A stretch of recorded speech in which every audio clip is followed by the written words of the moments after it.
Why Burkina Faso's junta leader has captured hearts and minds around the world. If you're new here, please subscribe to our channel for more updates.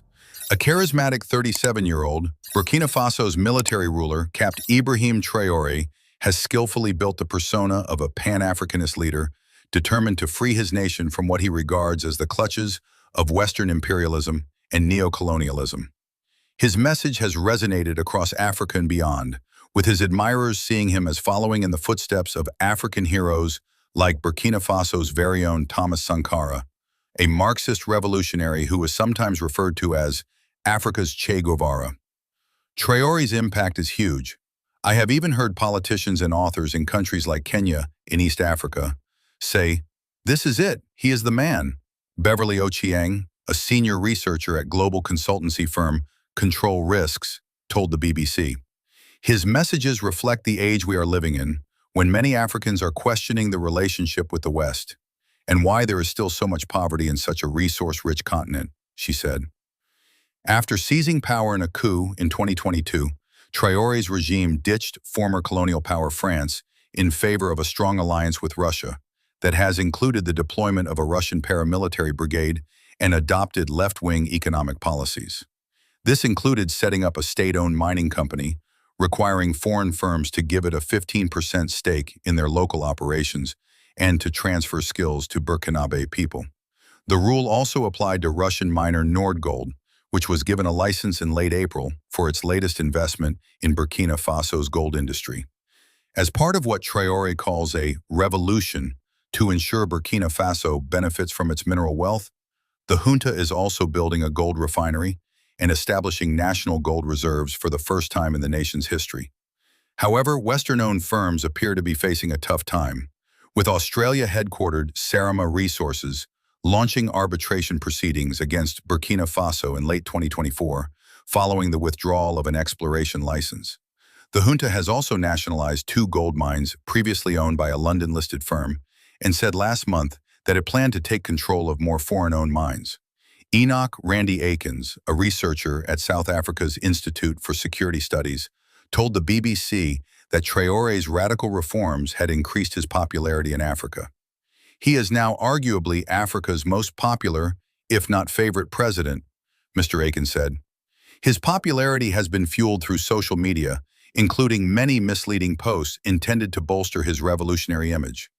AI-generated videos of music stars like R. Kelly, Rihanna, Justin Bieber, and Beyoncé are seen immortalizing him through song, though they have done nothing of the sort. Ms. Ochieng said that Traoré first caught the attention of Africans when he spoke at the Russia-Africa Summit in 2023, telling African leaders to stop behaving like puppets who dance every time the imperialists pull the strings. This speech was heavily publicized by Russian media, which has become a major player in promoting Traoré's Pan-Africanist image. Traoré attended commemorations in Russia last week to mark the 80th anniversary of the Soviet victory over Nazi Germany in World War II. He posted on X that he, along with military leaders from neighboring Mali and Niger, were inspired by it to winning the war against terrorism and imperialism at all costs. Thanks to his rhetoric and pushed by a slick social media campaign, his appeal has spread around the world, including among African Americans and Black Britons, Ms. Ochieng noted. Everyone who has experienced racism, colonialism, and slavery can relate to his messages, Ms. Ochieng said, pointing out that African-American rapper Meek Mill had posted about him on X late last year, saying how much he liked his energy and heart, though he was ridiculed for mixing up names by referring to Traoré as Burkina Faso and later deleted the post. But France's president is not a fan, describing Traoré as part of a Baroque alliance between self-proclaimed Pan-Africans and neo-imperialists. Emmanuel Macron was also referring to Russia and China, whom he accused in a 2023 speech of provoking coups in Africa's former French colonies and hypocritically stirring up old arguments over sovereignty and colonial exploitation. Traoré's popularity comes despite the fact that he has failed to fulfill his pledge to quell a 10-year Islamist insurgency that has fueled ethnic divisions and has now spread to once peaceful neighbors like Benin. His junta has also cracked down on dissent, including the opposition, media, and civil society groups, and punished critics. among them medics and magistrates, by sending them to the front lines of the war against the jihadists. For Rinaldo de Pagna, the Africa Deputy Director of the International Crisis Group think tank, Traoré commands such support because he is young in a country with a young population. The median age is 17.7 years. He is media savvy and uses the past to build his popularity as a reincarnation of Sankara, he told the BBC. And he knows the art of politics, how to make a nation completely traumatized by war feel there is a better future. He is really good at that game. Sankara rose to power in a coup in 1983, at the age of 33, rallied the nation under the motto, "Fatherland or death, we will win," and was killed 4 years later in another coup that put Burkina Faso back in France's political orbit until Traoré's seizure of power. Ghanaian security analyst Professor Kwesi Aining, who previously worked at the Kofi Annan International Peacekeeping Training Center, said the popularity of the military leader reflected a political shift taking place on the continent, especially in West Africa. A 2024 survey in 39 countries by Afrobarometer showed a drop in support for democracy, although it remained the most popular form of government. Democracy has failed to give hope to the youth. It has not delivered jobs or better education and health, Professor Anning told the BBC. He said Traoré was offering an alternative and recapturing the spirit of two historic epochs. The post-independence era, when there were leaders like Ghana's Kwame Nkrumah and Kenneth Kaunda of Zambia, and a later era with Sankara and Ghana's Jerry Rawlings, whose coup in 1979 was also very popular at the time. It was Traoré who stole the show at the inauguration of Ghana's president, John Mahama, in January, when he arrived wearing battle fatigues with a pistol in his holster. There were already 21 heads of state there, but when Traoré walked in, the place lit up. Even my president's bodyguards were running after him, Professor Anning said. Traoré is stylish and confident, with a very open face and a small smile. He is also a powerful orator and presents himself as a man of the people. In a sign that his Russian-allied Junta has made some progress on the economic front, the International Monetary Fund, IMF, and World Bank have given a generally upbeat assessment.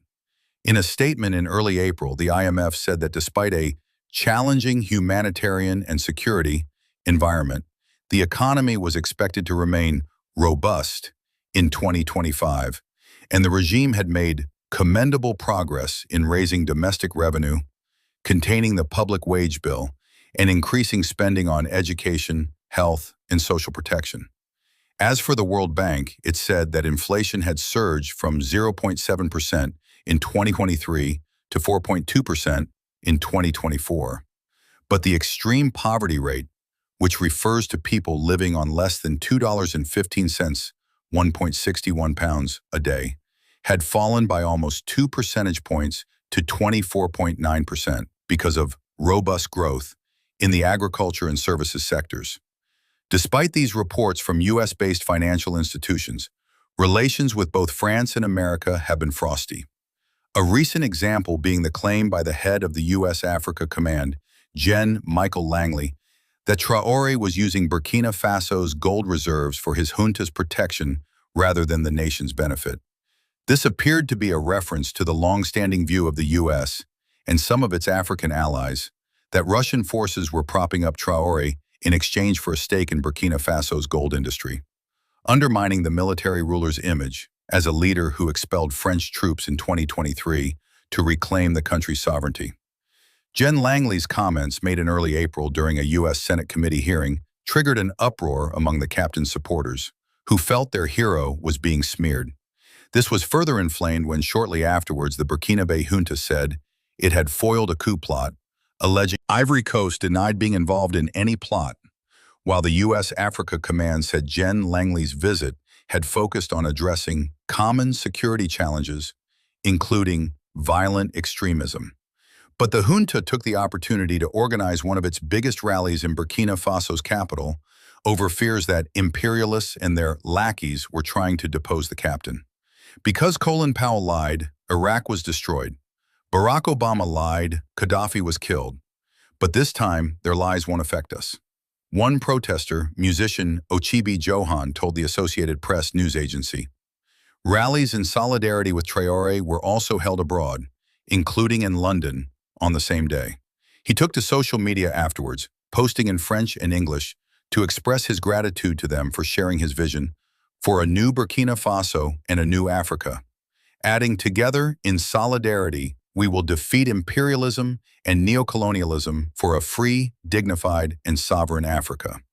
It is impossible to say how things will end for the young captain, but he, along with military leaders in Mali and Niger, have certainly shaken up West Africa, and other states have followed their example by ordering French forces to leave. The three military-ruled neighbors have also pulled out of the regional trade and security grouping, ECOWAS, formed their own alliance, and have ended free trade in the region by announcing the imposition of a 0.5% tariff on goods coming into their countries. Mr. Aiken said Traoré could learn from others, pointing out that when Rawlings took power in Ghana at the age of 32, he was known as Junior Jesus. But after 19 years, he left a mixed legacy. He had been unable to stem corruption despite helping to create an enduring democracy. For a lasting legacy, Mr. Aiken said, Traoré should focus on achieving peace and building strong state institutions to bring about good governance, rather than personalizing power and cracking down on dissent. Thank you for joining us. Please don't forget to subscribe, comment, like, and share this video. See you on the next one.